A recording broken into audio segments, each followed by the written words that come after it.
Hi, magandang umaga po sa inyong lahat. Welcome back po dito sa channel namin. Papunta po kami ng hospital. Bali si Rhea din magpapa-check up kasi medyo masakit yung paa niya pag iapa. Tapos yung ano niya sa may kamay masakit din. Pupunta na kami ng hospital ni Rhea. Parehas kami meron sakit. Eto si Rhea sakitin. Wala namang ginagawa sa buhay.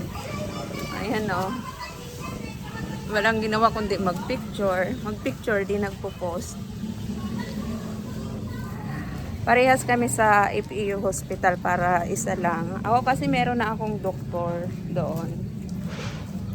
Surgeon yung titingin sa akin. Ibibigay ko yung resulta ng CT, ng ultrasound. Ayan, nakasakay na kami sa tricycle. Papunta na kami ng hospital.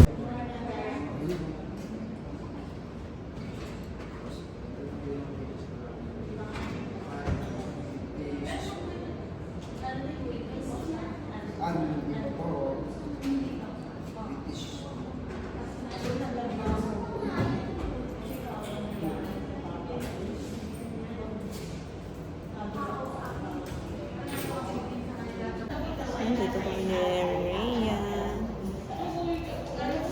Nag-aantay sa doktor. Mga 10:30 daw po, 11.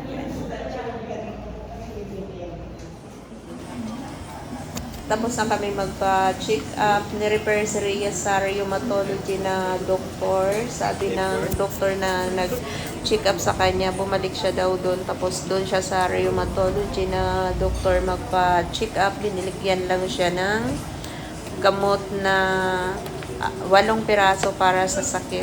Ako naman, yung meron akong gallstone.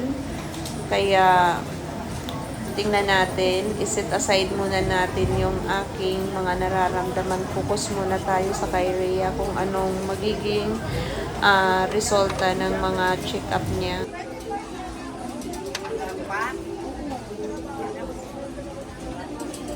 Lotion. Sabi mo wala ng lotion.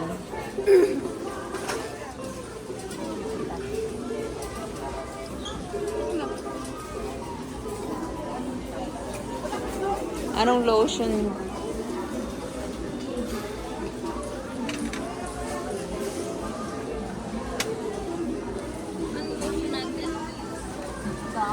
Nivea. Ikaw?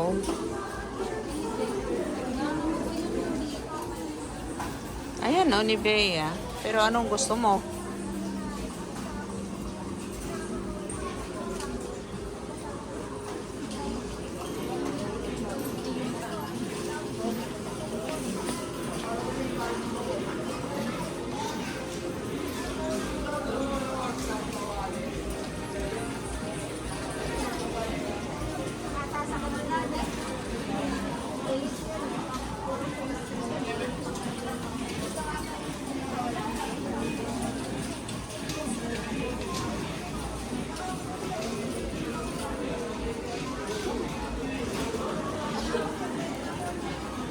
Hi, magandang hapon po sa inyong lahat. Andito po ako sa bahay namin sa Banana Hills dahil nagpamerienda ako ng mga gumagawa.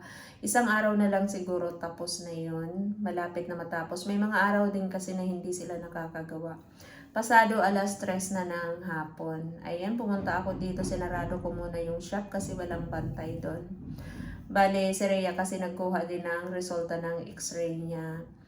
Kasi itong mga nakaraang araw, busy po kami ni Rhea. Nung Lunes, nagpa-check up ako sa FEU Hospital dahil sumasakit yung dito ko. Akala ko bumalik yung kidney stone ko.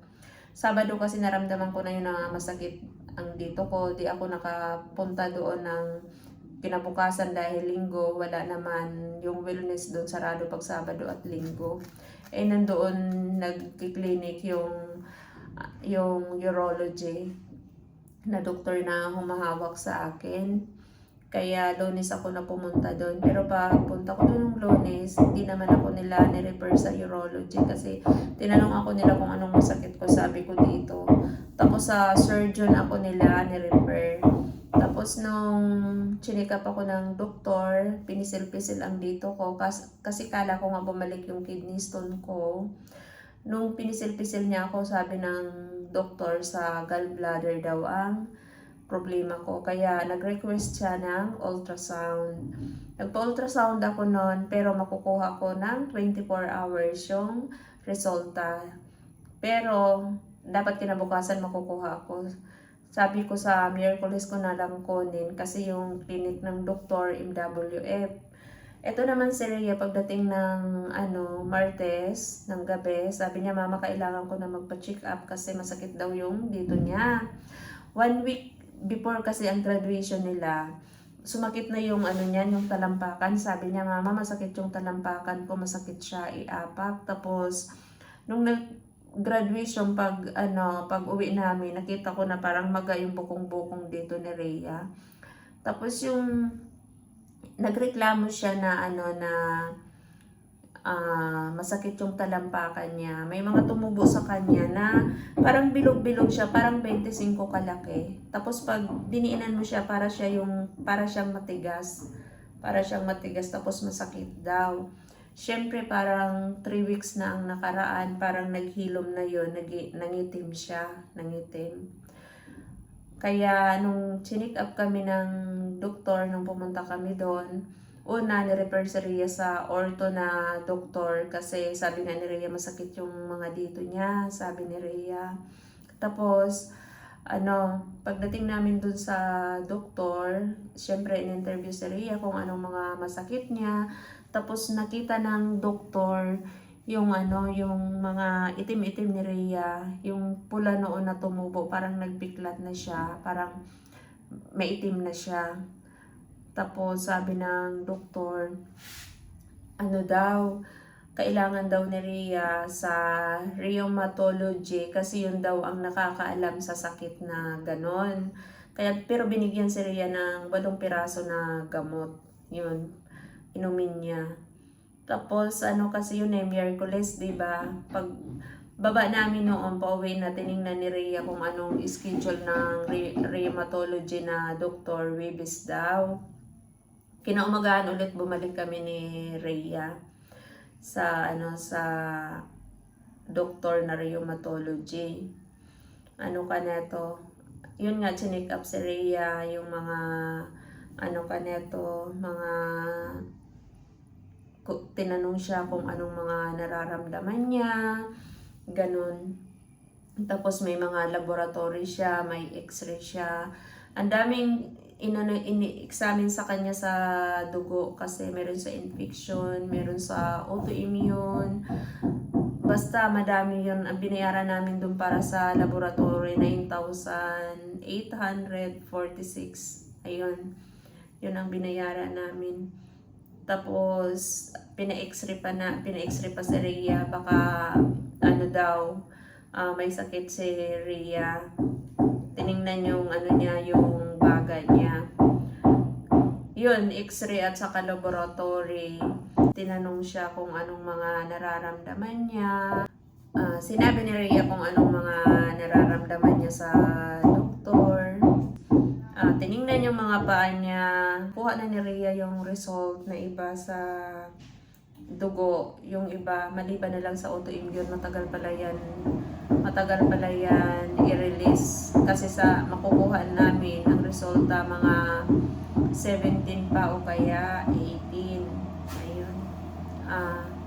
Kaya sa mga kaibigan ko dito, mga nanay man kayo at mga tatay man kayo, tulungan nyo naman ako na sa panalangin ba na mag-negative si Rhea sa lupus. Kasi yung mga sintomas kasi parang nararamdaman ni Rhea. Kaya yun lang ang hinihiling ko sa inyo na isama nyo naman si Rhea sa panalangin nyo. Ang hirap mag-isip kasi pagdating sa anak, kahit anong lakas ng ating kalooban, pag nakikita mo yung anak natin, mga anak natin na malungkot sila, di ba? Parang biglang bumabagsak yung kalooban mo, di ba?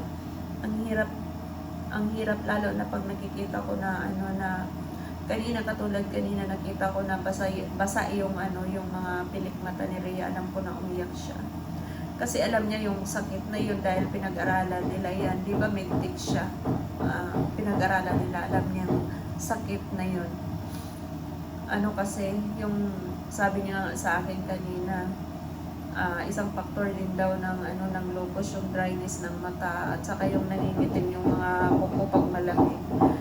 Ganun kasi yung kay Rhea na na kahapon ko nakita nung nangingitim yung mga kuko niya kasi sobrang lamig doon sa hospital ng ng LGU. Kaya sana mga kaibigan, lagi ako nananalangin. Alam nyo, lagi ako iyak ng iyak ako.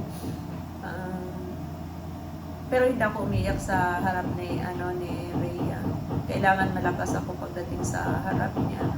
Madalas ako umiyak pagkaharap ko yung isang anak ko.